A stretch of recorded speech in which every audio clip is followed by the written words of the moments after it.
तर मित्रांनो, आज आम्ही आलोय पुण्यातल्या कात्रज झुला समूच्या भुबूला भेटायला। आल्या आल्या स्नेक पार्क मध्ये मारली एंट्री।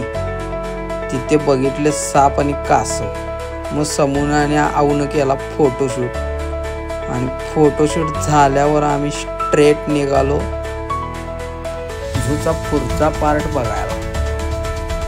खरं सांगायचं म्हणजे सायकल घेऊन गेलो म्हणून झालं बरं, नाहीतर बाबाची झालीच होती पालखी। भरपूर शोधून झाल्यावर शेवटी आम्हाला दिसला हरिण आणि सांबर।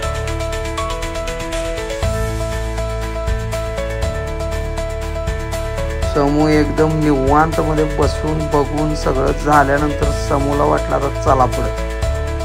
आता पुढे गेलो तोपर्यंत दिसला कोल्हा। कोल्ह्याला बघितलं तर समू लागली भू भू भू करायला। तिथून मग पुढे जरा गेल्यावर समूची केली मस्तपैकी पेटपूजा।